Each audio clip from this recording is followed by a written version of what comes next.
اعوذ باللہ من الشیطان الرجیم بسم اللہ الرحمن الرحیم رب اشرح لی صدری ویسر لی امری واحلل عقدۃ من لسانی یفقہوا قولی واجعل لی وزیرا من اہلی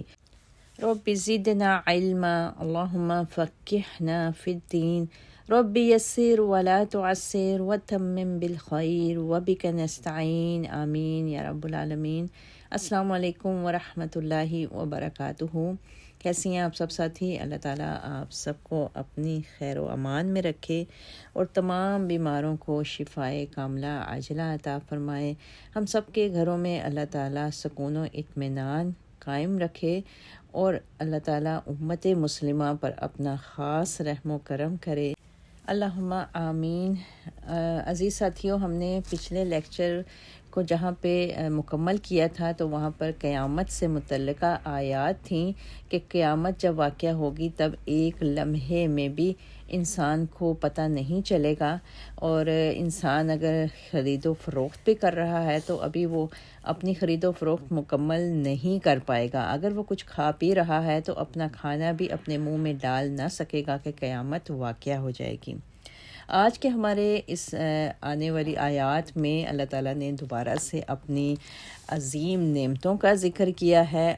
اور اپنی قدرت کاملہ کے مزید مظاہر اللہ تعالیٰ نے یہ اگلی آیات میں ہمیں بتائے ہیں۔ آئیے اپنی آیت نمبر 78 سے آغاز کرتے ہیں۔ اعوذ باللہ من الشیطان الرجیم بسم اللہ الرحمن الرحیم واللہ اخرجکم من بطون امہاتکم۔ اللہ نے تمہیں تمہاری ماؤں کے پیٹ سے اس حال میں نکالا کہ تم کچھ نہ جانتے تھے، اور اسی نے تمہارے کان، آنکھیں اور دل بنائے تاکہ تم اس کا شکریہ ادا کرو۔ کیا انہوں نے پرندوں کو نہیں دیکھا کہ آسمانی فضا میں کیسے مسخر ہیں؟ انہیں اللہ ہی تھامے ہوئے ہے۔ جو لوگ ایمان لاتے ہیں ان کے لیے اس میں بہت سی نشانیاں ہیں۔ اللہ نے تمہارے لیے تمہارے گھروں کو جائے سکون بنایا اور چوپایوں کی کھالوں سے تمہارے لیے ایسے گھر یعنی خیمے بنائے جنہیں تم نقل مکانی اور قیام دونوں حالتوں میں ہلکا پاتے ہو، اور ان کی اون اور بالوں سے تمہارے لیے گھر کا سامان اور کچھ مدت کے لیے معیشت بنایا۔ نیز اللہ ہی نے تمہارے لیے اپنی مخلوق کی اکثر چیزوں کے سائے بنائے اور پہاڑوں میں کمین گاہیں بنائیں، اور تمہارے لیے ایسے لبادے بنائے جو تمہیں گرمی سے بچاتے ہیں اور جو لڑائی کے وقت بچاتے ہیں۔ اللہ اسی طرح تم پر اپنی نعمتیں پوری کرتا ہے تاکہ تم فرما بردار بنو۔ پھر اگر یہ لوگ منہ موڑتے ہیں تو اے نبی آپ پر تو بالوضاحت پیغام پہنچا دینے کی ہی ذمہ داری ہے۔ وہ اللہ کی نعمتوں کو پہچانتے بھی ہیں مگر پھر اس کا انکار کر دیتے ہیں، اور ان میں سے بیشتر ناشکرے ہیں۔ اور جس دن ہم ہر امت میں سے ایک گواہ کھڑا کریں گے تو پھر کافروں کو نہ تو عذر پیش کرنے کی اجازت دی جائے گی اور نہ ہی توبہ کا موقع دیا جائے گا، اور جب ظالم لوگ عذاب دیکھ لیں گے تو پھر ان کے عذاب میں تخفیف نہیں کی جائے گی، نہ ہی انہیں مہلت دی جائے گی۔ اور جب مشرکین اپنے شریکوں کو دیکھیں گے تو کہیں گے اے ہمارے پروردگار، یہ ہیں ہمارے خود ساختہ شریک جنہیں ہم تجھے چھوڑ کر پکارا کرتے تھے۔ اس پر وہ شریک انہیں صاف جواب دیں گے کہ تم یقیناً جھوٹے ہو۔ اس دن وہ اللہ کے حضور اپنی فرما برداری پیش کریں گے، اور جو کچھ وہ افطرا پردازیاں کرتے تھے سب کچھ انہیں بھول جائے گا۔ اب یہاں پر آیات کے شروع میں اللہ تعالیٰ نے اپنی توحید کے دلائل واضح کرنے کے لیے جن نعمتوں کا سب سے پہلے ذکر کیا ہے وہ انسان کے کان، آنکھیں اور دل ہیں۔ پیدائش کے وقت انسان کا بچہ جس قدر بے خبر اور کمزور ہوتا ہے اتنا اور کسی جاندار کا بچہ بے خبر اور کمزور نہیں ہوتا۔ دوسرے سب جانداروں کے بچے پیدا ہوتے ہی راہ دیکھنے اور چلنے پھرنے لگ جاتے ہیں، لیکن انسان کا بچہ چلنا تو درکنار بیٹھ بھی نہیں سکتا۔ پھر اللہ تعالیٰ نے آنکھ، کان اور دل سب جانداروں کو عطا کیے ہیں، لیکن انسان کو اللہ نے جو کان، آنکھیں اور دل دیے ہیں وہ اتنی اہلیت اور صلاحیت رکھتے ہیں کہ ان کے ذریعے انسان باقی تمام جانداروں اور دوسری مخلوق کو اپنے تابع بنا رہا ہے اور ان پر حکمرانی بھی کر رہا ہے۔ اب ان نعمتوں کا حق تو یہی ہے کہ جس ہستی نے اسے ایسے قابل کان، آنکھیں اور دل عطا کیے ہیں، اس کا شکر بجا لایا جائے، کانوں سے اللہ کا کلام سنا جائے، آنکھوں سے کائنات میں ہر سو بکھری ہوئی اللہ کی نشانیوں اور قدرتوں کو دیکھا جائے اور ان پر غور و فکر کیا جائے، اور اپنے دل کو اللہ کی معرفت اور اللہ کی توحید پر قائم رکھا جائے۔ مگر افسوس تو یہ ہے کہ اکثر انسانوں نے اللہ تعالیٰ کی نعمتوں کی کوئی قدر نہیں کی، اور استعداد رکھنے کے باوجود اپنے کانوں، آنکھوں اور دلوں سے وہ کام نہیں لیا جس غرض کے لیے اللہ نے یہ نعمتیں انسان کو عطا کی تھیں۔ اپنے دنیاوی اغراض و مقاصد میں غافل ہو کر انسان اپنے اس دنیا میں آنے کا مقصد ہی بھلا بیٹھا ہے۔ پھر آگے اللہ تعالیٰ نے ہوا میں تیرنے اور پھرنے والے پرندوں کی ساخت کا ذکر کیا کہ ایسی کون سی ہستی ہے جو ان کو اس طرح سے بنا سکتی ہے۔ کوئی چیز فضا میں ٹھہر نہیں سکتی، وہ ہوا کی لطافت اور زمین کی کشش ثقل کی وجہ سے زمین پر آ گرتی ہے، مگر اللہ تعالیٰ ایسی ہستی ہے جس نے پرندوں کے پروں اور اس کی دم کی ساخت میں کچھ ایسا توازن قائم کیا ہے کہ نہ زمین کی کشش سے ثقل انہیں اپنی طرف کھینچتی ہے اور نہ ہوا کی لطافت انہیں نیچے گرنے دیتی ہے، اور فضا میں بے تکلف یہ تیرتے پھرتے ہیں۔ پھر یہ فن انہیں سیکھنے کی بھی ضرورت نہیں، یہ سب باتیں ان کی فطرت میں رکھ دی گئی ہیں۔ پرندے تیرتے پھرتے ہیں، جب اڑنے لگتے ہیں تو اپنے پروں کو پھڑپھڑاتے بھی ہیں اور پھیلاتے بھی ہیں۔ پھر جب فضا میں پہنچ جاتے ہیں تو ضروری نہیں کہ وہ ہر وقت پروں کو پھیلائے رکھتے ہیں، وہ انہیں بند بھی کر لیتے ہیں لیکن پھر بھی گرتے نہیں۔ پھر آیتوں میں کہا گیا کہ ان پرندوں میں اللہ کی طرف سے بہت سی نشانیاں ہیں، یعنی ان کا توکل اور ان کا نکلنا جو ہے وہ ہم انسانوں کے لیے بہت زیادہ معنی رکھتا ہے۔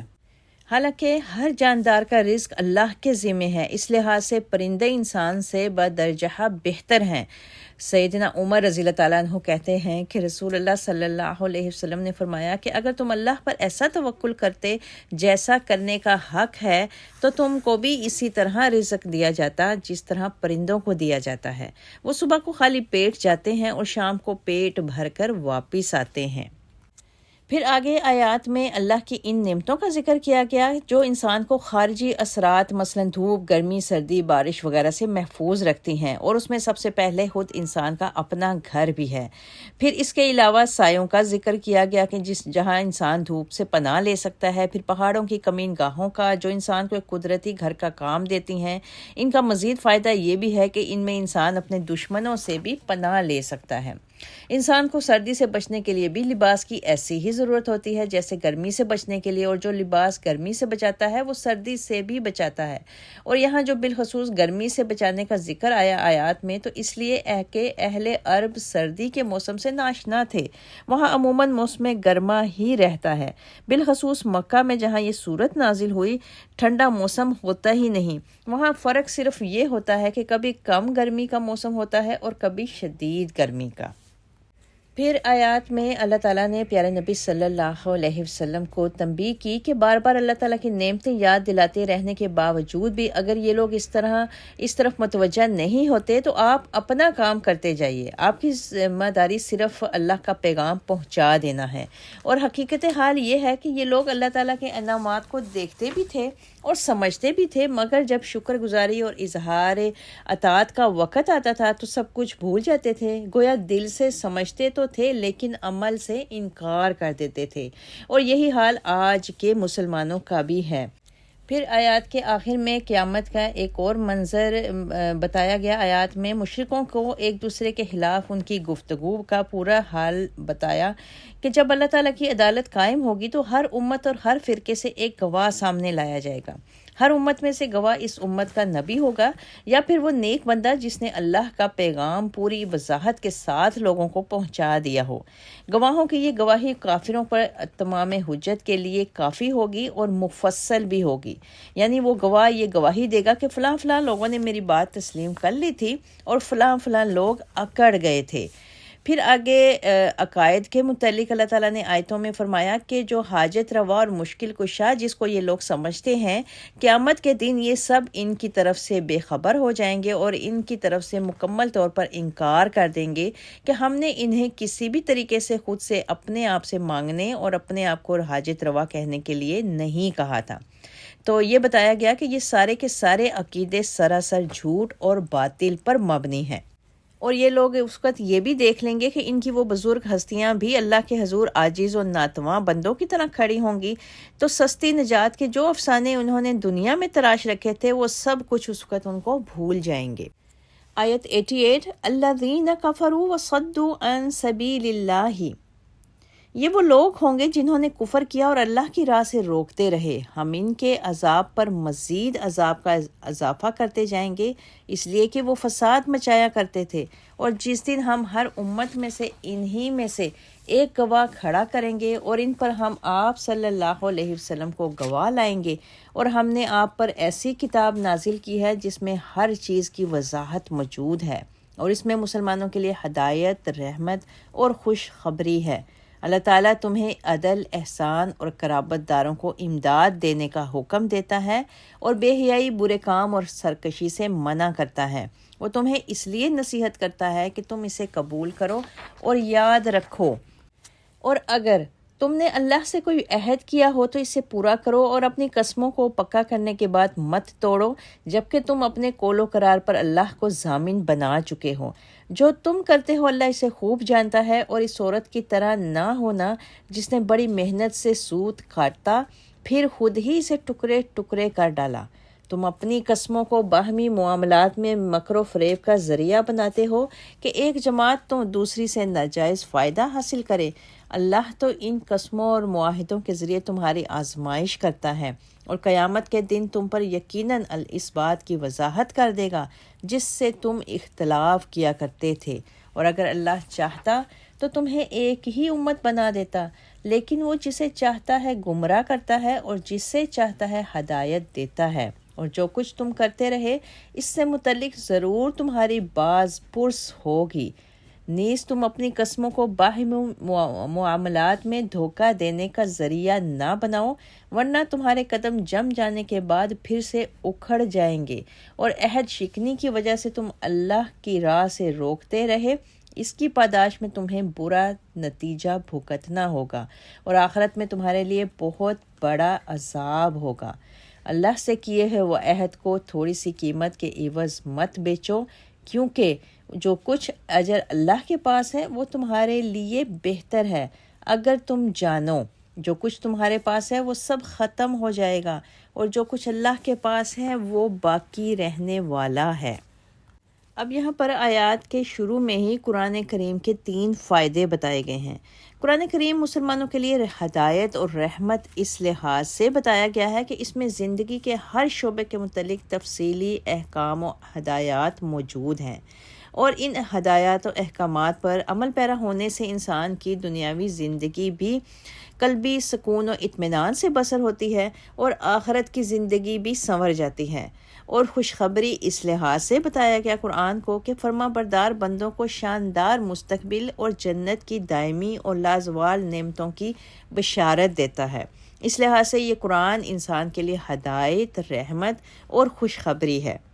مزید اس میں ایک اور آیت بہت ہی پیاری اور بہت ہی اہم آیت بتائی گئی۔ اکثر علماء اکرام کہتے ہیں کہ اگر قرآن میں کوئی آیت نہ بھی ہوتی تو صرف یہی ایک آیت انسان کی ہدایت کے لیے کافی تھی، اور وہ کون سی آیت ہے؟ اللہ تعالیٰ تمہیں عدل، احسان اور قرابت داروں کو امداد دینے کا حکم دیتا ہے، اور بے حیائی، برے کام اور سرکشی سے منع کرتا ہے۔ اس ایک جامع آیت میں 3 باتوں کا حکم دیا گیا ہے اور 3 باتوں سے منع کیا گیا ہے۔ عدل کا، احسان کا اور رشتہ داروں کی مدد کرنے کا حکم دیا گیا، اور بے حیائی سے، برے کاموں سے اور سرکشی سے منع کیا گیا ہے۔ اور حقیقت بھی یہی ہے کہ اگر ان احکامات پر عمل کیا جائے تو معاشرے کی اخلاقی، معاشرتی اور معاشی حالت بہترین بن سکتی ہے۔ عدل کے 2 معنی بتائے جاتے ہیں، نمبر 1 توازن و تناسب کو قائم رکھنا، اور نمبر 2 دوسرے کو اس کا حق بے لاگ طریقے سے دینا۔ ہمارے ہاں جو عدل کا معنی انصاف کیا جاتا ہے، یہ عدل کا مفہوم ادا نہیں کرتا۔ انصاف کا مفہوم یہ ہے کہ اگر ایک چیز کی ملکیت کے 2 دعوے دار ہیں تو اس چیز کو ان میں آدھا آدھا بانٹ دیا جائے، جبکہ عدل کا مفہوم یہ ہے کہ فریقین کے بیان سن کر عدالت تحقیق کرے کہ اس میں فلاں فریق کا کچھ حق ہے بھی یا نہیں، اگر ہے تو کتنا ہے، اگر ایک فریق کا حق صرف 5واں حصہ ہے تو اسے اتنا ہی دیا جائے، اور اگر ایک فریق کا کچھ بھی حق نہیں بنتا تو اسے کچھ بھی نہ دیا جائے۔ یہ اصل میں عدل کا مطلب ہے۔ یہی بات تقوی سے بھی قریب تر ہے۔ اس کے بعد احسان کا ذکر کیا اللہ تعالیٰ نے۔ احسان کا معنی ہر نیک اور اچھا کام ہے، خواہ اس کا تعلق اپنی ذات سے ہو یا کسی دوسرے سے، اور اس کا دوسرا معنی یہ ہے کہ کسی کام کو بہتر سے بہتر طریقے سے بجا لایا جائے۔ عدل اور احسان میں فرق یہ ہے کہ عدل اگرچہ بذات خود ایک اعلیٰ قدر ہے، مگر احسان کا درجہ عدل سے بھی بڑھ کر ہے۔ عدل اور احسان کے فرق کو ہم ایک معمولی سی مثال سے یوں سمجھتے ہیں کہ ایک دکاندار سودا دیتے وقت ترازو کی ڈنڈی بالکل سیدھی رکھ کر چیز تولتا ہے اور کوئی ہیرا پھیری نہیں کرتا، تو یہ عدل ہے۔ اور اگر کچھ جگتا تول کر دے، یعنی زیادہ دے دے یا قیمت طے کر لینے کے بعد کچھ مزید رعایت کر دے، تو یہ اس کی طرف سے احسان ہوگا، جسے دوسرے لفظوں میں اثار بھی کہا جا سکتا ہے۔ پھر آگے آیتوں میں اللہ تعالیٰ نے 3 طرح کے عہد بتا کر انہیں پورا کرنے کی تلقین فرمائی ہے۔ ان میں سے ایک تو عہد الست ہے اور یہ سب سے اہم ہے، اس کا ذکر پہلے بھی کئی مقامات پر ہم پڑھ چکے ہیں۔ دوسرا وہ عہد جو ایک فرد دوسرے فرد سے اللہ کو گواہ بنا کر کرتا ہے۔ اسی طرح تیسرا وہ عہد، وہ حلفیات، معاہدات ہیں جو ایک قبیلہ دوسرے قبیلے سے یا ایک قوم دوسری قوم سے یا ایک حکومت دوسری حکومت سے کرتی ہے۔ غرض معاہدہ کسی بھی قسم کا ہو، اسے بہر صورت نبھانے کی کوشش کرنی چاہیے اور اس سے فرار کی راہیں تلاش نہیں کرنی چاہیے۔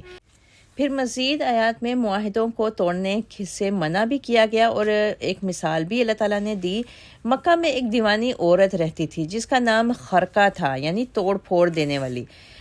یہ نام اس کے حرکتوں کی وجہ سے پڑ گیا تھا۔ دن بھر وہ سود کاٹتی رہتی، پھر اسے توڑ پھوڑ کر پھینک دیتی تھی۔ اللہ تعالیٰ نے اس عورت کی مثال دیتے ہوئے فرمایا کہ تم اپنے باہمی جو معاہدات ہیں ان کو کچے دھاگے کی طرح نہ سمجھو کہ جب چاہا اپنا معاہدہ توڑ دیا، اور اس عورت کی طرح دیوانے نہ بنو۔ عرب کے کافر قبیلوں کا یہ حال تھا کہ ایک قبیلے سے دوستی کا عہد کرتے اور قسمیں کھاتے، پھر دوسرے قبیلے کو اس سے زبردست پا کر پہلا عہد توڑ دیتے اور اس قبیلے سے عہد کر لیتے، اور بعض قبیلوں نے مسلمانوں سے بھی ایسا ہی معاملہ کیا، پھر ان سے دوستی کا عہد باندھا۔ پھر کسی وقت قریش کے مکہ کا پلہ بھاری دیکھا تو مسلمانوں سے عہد شکنی کر کے ان سے دوستی کر لی۔ تو اللہ تعالیٰ نے ان سب کی طرف اشارہ کرتے ہوئے اپنے عہدوں کو پکا ان پر قائم رہنے کا ان آیات میں حکم دیا ہے۔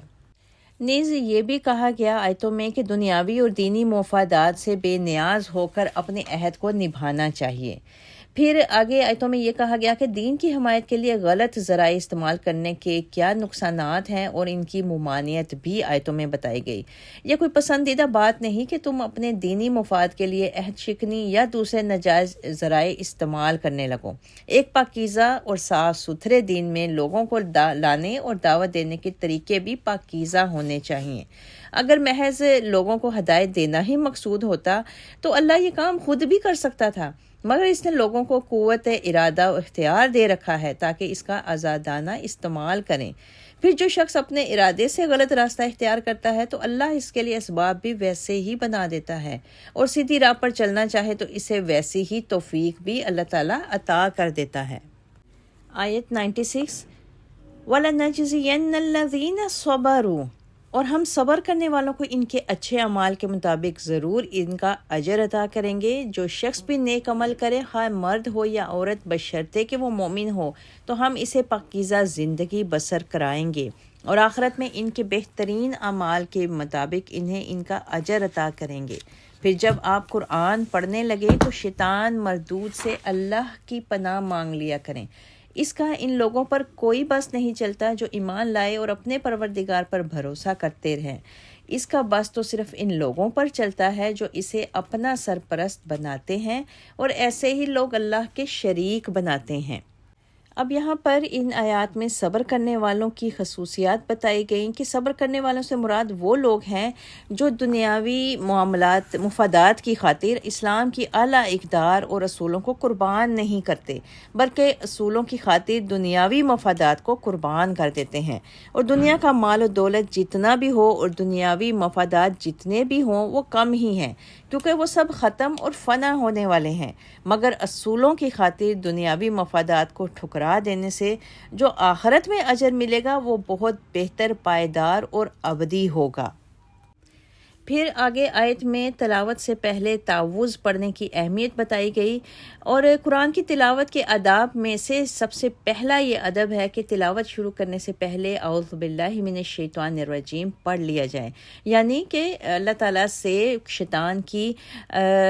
مردود کی طرف سے اللہ کی پناہ مانگ لی جائے کہ وہ کسی بھی طریقے سے انسان کو قرآن کی تلاوت کرنے سے روک نہ سکے۔ اور پناہ عموماً کسی نقصان دہ چیز یا پھر دشمن سے درکار ہوتی ہے، اور ایسی ہستی سے پناہ طلب کی جاتی ہے جو اس نقصان پہنچانے والی چیز یا دشمن سے زیادہ طاقتور ہو۔ یعنی تعوذ پڑھنا انسان کے اس چیز کا بھی اظہار ہے کہ اللہ تعالیٰ ان تمام جو طاغوتی قوتیں ہیں ان کے اوپر اللہ تعالیٰ ایک حاکم سی حیثیت رکھتا ہے۔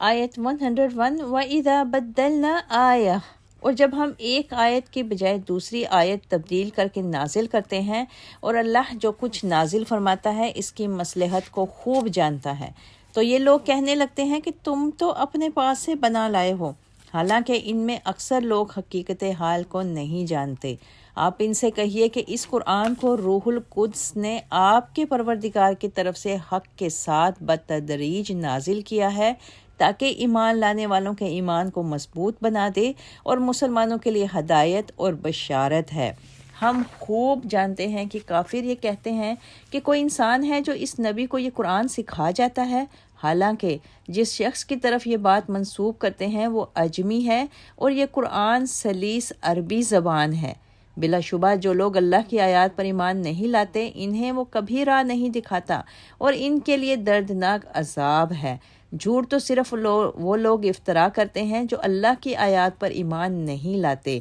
اور یہی لوگ جھوٹے ہیں۔ جس شخص نے ایمان لانے کے بعد اللہ سے کفر کیا، الا یہ کہ وہ مجبور کر دیا جائے اور اس کا دل ایمان پر مطمئن ہو، تو یہ معاف ہے، مگر جس نے برضا و رغبت کفر قبول کیا تو ایسے لوگوں پر اللہ کا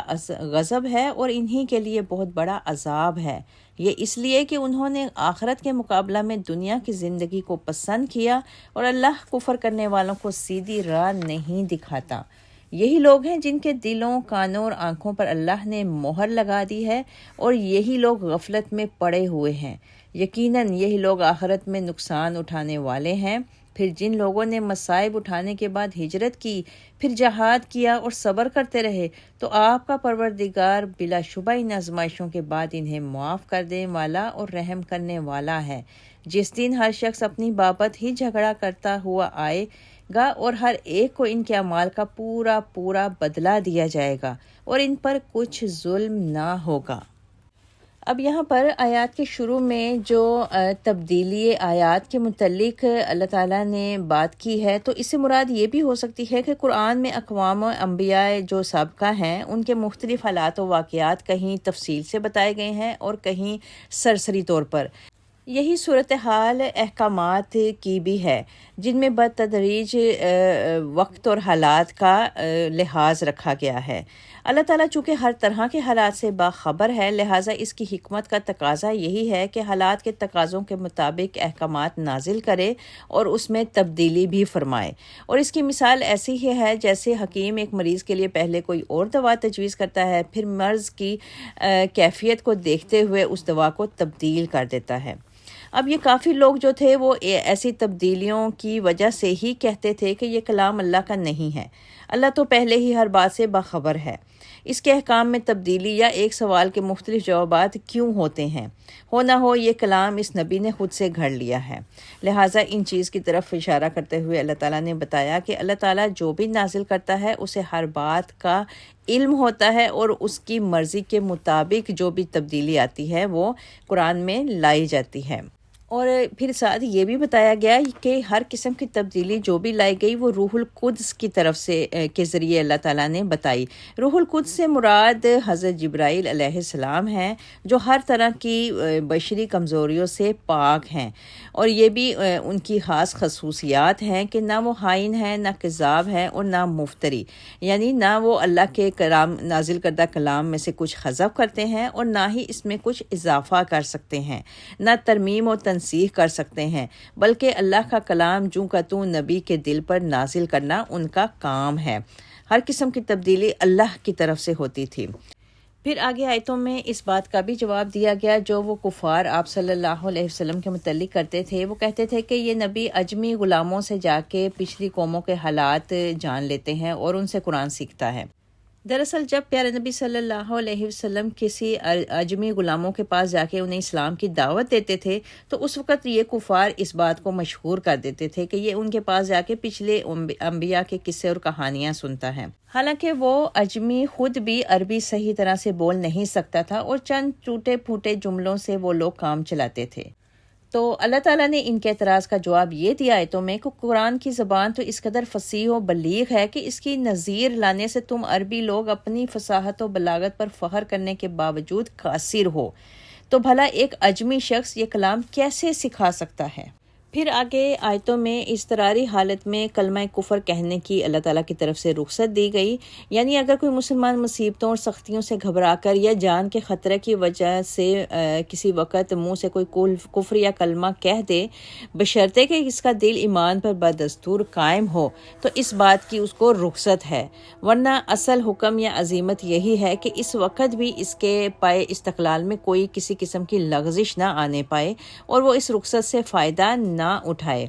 پھر آگے ایسے شخص کا ذکر کیا گیا کہ ایک تو پہلے وہ بتایا گیا کہ جس نے بحالت مجبوری کوئی کفر یا کلمہ کہا، اور دوسرا وہ شخص آگے بتایا گیا جس نے اپنی رضا اور رغبت سے کفر کو دوبارہ سے قبول کر لیا، یعنی جو لوگ اسلام لانے کے بعد پیش آنے والی مصیبتوں سے تکلیفوں سے گھبرا کر اپنی سابقہ کفر کی آرام طلب زندگی کو ترجیح دینے لگیں اور کسی قسم کا دنیاوی نقصان بھی برداشت کرنے پر وہ آمادہ نہ ہوں، اور انہیں اسی وجوہ کی بنا پر پھر برضا اور رغبت کفر کی راہ اختیار کرنے والا کہا گیا ہے، تو ایسے لوگ جو ہوں گے وہ فی الواقع اللہ تعالیٰ کی طرف سے عذاب عظیم کے مستحق قرار پائیں گے۔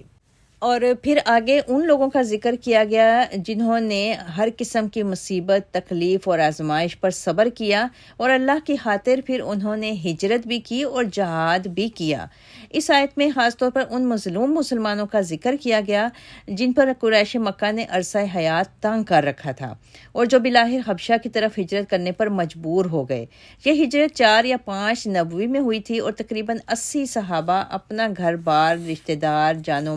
اموال اور جائیداد اور اپنا وطن چھوڑ کر مکہ سے حبشہ کی طرف چلے گئے تھے۔ پھر انہی لوگوں نے دوبارہ حبشہ سے مدینہ کی طرف ہجرت کی۔ پھر آپ صلی اللہ علیہ وسلم کے ہمراہ یہ غزوات میں بھی شریک ہوتے رہے اور ہر طرح کے مصیبتوں اور مصائب میں خوش دلی سے برداشت کرتے رہے۔ ایسے لوگوں کی چھوٹی موٹی لغزشیں اللہ تعالیٰ معاف کر دے گا، اور یہ بھی بتایا کہ اللہ تعالیٰ ان کو عظیم اجر دنیا میں بھی عطا فرمائے گا اور آخرت میں بھی اجر عطا فرمائے گا۔ آیت 112 وَضَرَبَ اللَّهُ مَثَلًا قَرْيَةً، اللہ تعالیٰ ایک بستی کی مثال بیان کرتا ہے جو امن و چین سے رہتی تھی اور ہر طرف سے اس کا رزق اسے باب فراغت پہنچ رہا تھا۔ پھر اس نے اللہ کی نعمتوں کی ناشکری کی تو اللہ نے اس کے کرتوتوں کا مزہ یہ چکھایا کہ ان پر ان کے پاس انہی میں سے ایک رسول آ چکا تھا جسے انہوں نے جھٹلا دیا تو عذاب نے انہیں آ لیا اور وہ بے انصاف لوگ تھے۔ پس اللہ نے جو تمہیں حلال اور پاکیزہ رزق دیا ہے وہی کھاؤ اگر واقعی تم اس کی بندگی کرنے والے ہو، تو اللہ کی نعمت کا شکر ادا کرو۔ اللہ نے جو کچھ تم پر حرام کیا ہے وہ ہے مردار خون، خنزیر کا گوشت اور ہر وہ چیز جو اللہ کے علاوہ کسی اور کے نام پر مشتہر کی گئی ہو۔ پھر جو شخص ان میں سے کوئی ایک چیز کھانے پر مجبور ہو جائے، بشرطے کہ وہ نہ تو شرعی قانون کا باغی ہو اور نہ ضرورت سے زیادہ کھانے والا ہو، تو ایسے شخص کو اللہ معاف کرنے والا اور رحم کرنے والا ہے۔ وہ جھوٹ تمہاری زبانوں پر آ جائے اس کی بنا پر یوں نہ کہا کرو کہ یہ چیز حلال ہے اور یہ حرام ہے، کہ تم اللہ پر جھوٹ افطرا کرنے لگو۔ جو لوگ اللہ پر جھوٹ افطرا کرتے ہیں وہ کبھی فلاح نہیں پاتے۔ ایسے جھوٹ کا فائدہ تو تھوڑا سا ہے، مگر آخرت میں ان کے لیے دردناک عذاب ہے۔ اور یہودیوں پر ہم نے جو کچھ حرام کیا تھا وہ ہم اس سے پیشتر آپ سے بیان کر چکے ہیں۔ ان پر ہم نے ظلم نہیں کیا تھا بلکہ وہ خود ہی اپنے آپ پر ظلم کرتے تھے۔ البتہ جن لوگوں نے لا علمی کی بنا پر کوئی برا کام کیا پھر اس کے بعد توبہ کر لی اور اپنی اصلاح کر لی تو اس کے بعد آپ کا پروردگار یقیناً معاف کرنے والا اور رحم کرنے والا ہے۔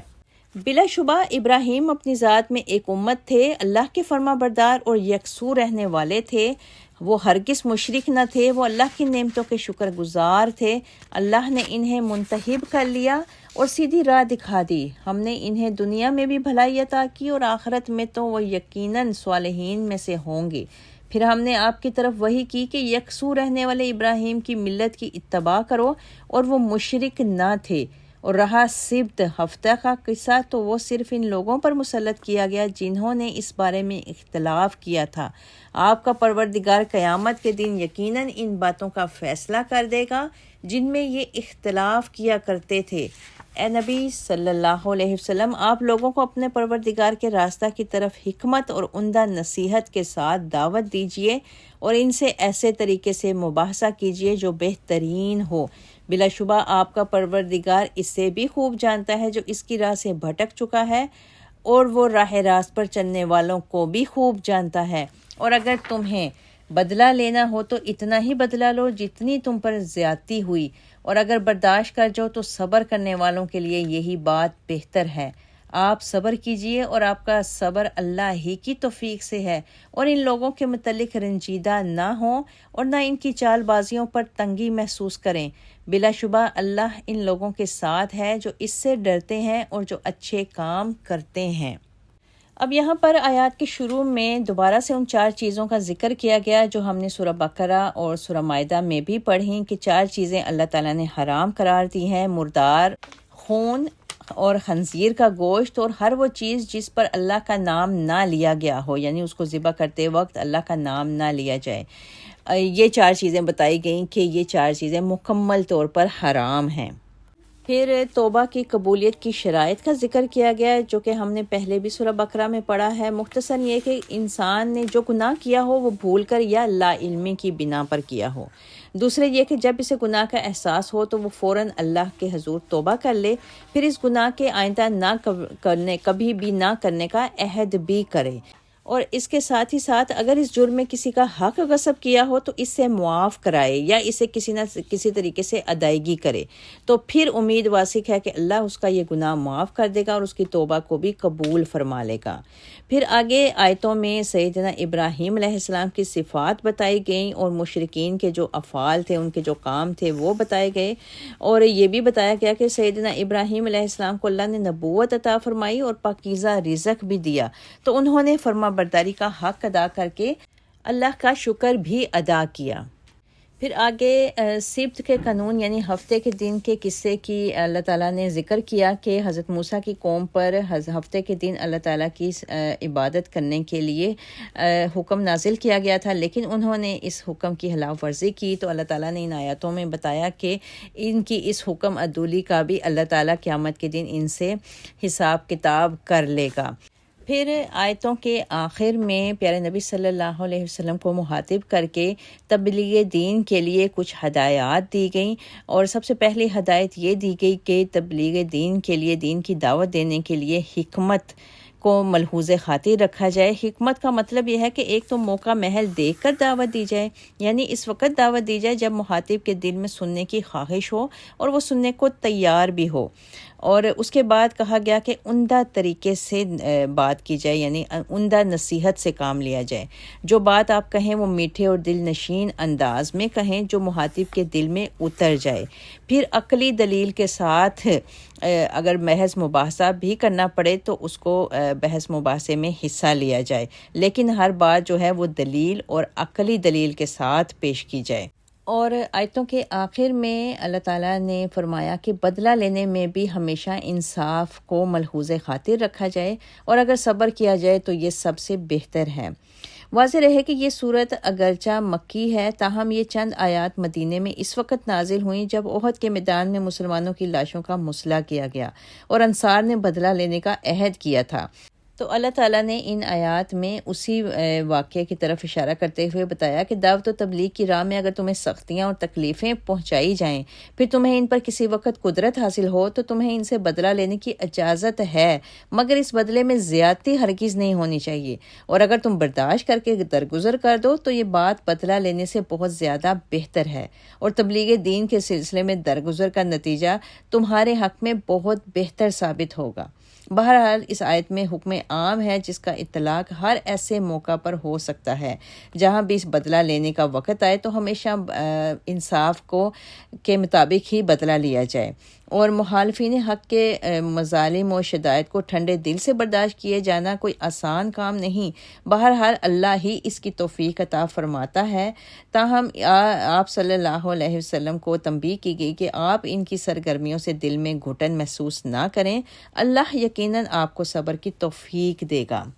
پیارے ساتھیوں، اس کے ساتھ ہی ہماری سورہ نحل بھی مکمل ہوتی ہے، اور الحمدللہ پارہ نمبر 14 بھی آج ہمارا مکمل ہوا۔ اللہ تعالیٰ سے دعا ہے کہ اللہ تعالیٰ اس پارے کے تمام مضامین کو سمجھنے اور ان پر عمل کرنے کی ہم سب کو توفیق عطا فرمائے، اور قرآن کا صحیح فہم ہمیں عطا فرمائے، اور قرآن کو آگے پہنچانے والے صالحین لوگوں میں ہمارا شمار بھی فرمائے۔ آمین یا رب العالمین۔ وآخر دعوانا ان الحمد للہ رب العالمین۔ سبحان ربک رب العزت عما یصفون وسلام علی المرسلین والحمد للہ رب العالمین وما علینا الا البلاغ۔